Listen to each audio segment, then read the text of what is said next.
sebelum kita kasih script, kita kasih properti dulu. Tadi masih ingat kan, setiap objek ini punya properti.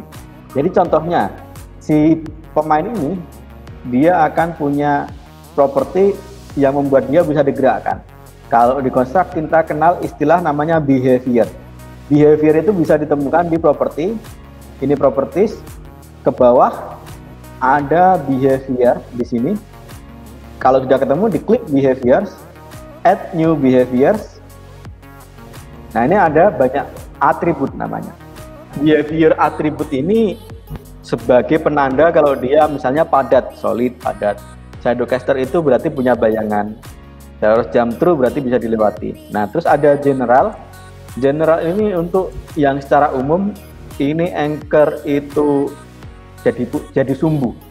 Kemudian ada bound to layout, berarti nggak bisa keluar layout, destroy offset layout, drag drop, scroll to, nanti kita akan pelajari ini semua.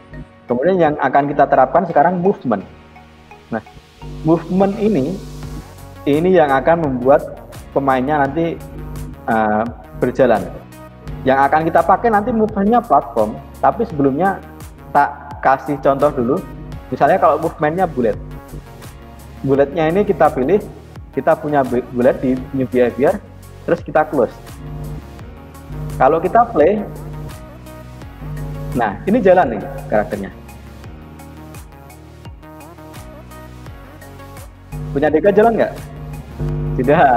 Kita pilih lagi, pilih karakternya, ke behavior lagi, terus behavior yang tadi dihapus saja, add new behavior, terus kemudian kita kasih platform kalau yang sekarang add.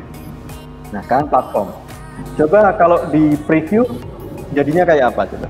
Jatuh ke bawah. Kenapa dia jatuh ke bawah? Karena dia nggak punya pijakan. Loh, kan ini ada tanahnya. Nah, karena tanahnya dia nggak punya behavior apa-apa. Nah, tanahnya ini biasanya kalau nge-game ngebutkan kayak gitu. Oke, berarti kita pilih tanahnya, behavior, add new behavior, kasih solid di atribut. Sudah? Oh, udah. Sudah. Pakai tombol kiri kanan. Terus atas. Gimana? Aman? Gerak?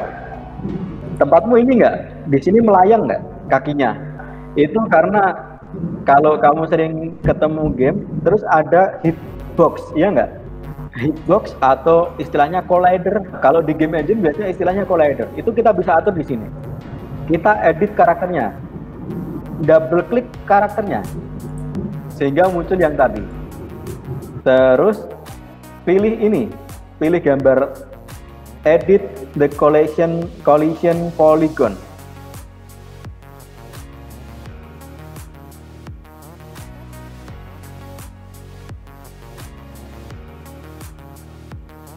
Oke, ini dikecilin ya. Sudah. Di preview, di play dulu. Ini udah bisa kiri kanan. Selanjutnya yang akan kita lakukan adalah mendesain level dari game kita.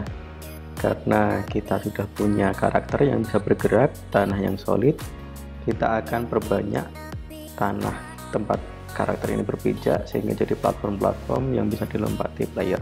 Umumnya game platformer ini dia memiliki layout yang memanjang ke kanan, nah seperti Mario, Sonic, dan game platformer lainnya. Jadi kita akan ubah ukurannya memanjang ke samping kanan.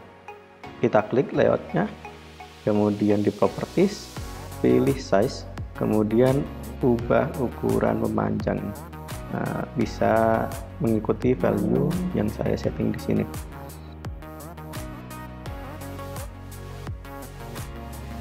Nah, dengan seperti ini kita bisa lihat layout kita sudah memanjang ke kanan. Setelah seperti ini kita bisa mengatur tanahnya dengan Ctrl C atau Command C, kemudian paste, taruh di mana saja, kemudian kita atur sehingga menjadi sebuah level yang tertata.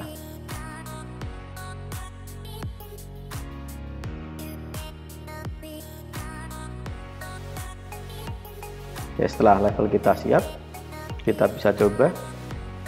Namun kita bisa lihat kamera dari game kita tidak mengikuti pemainnya.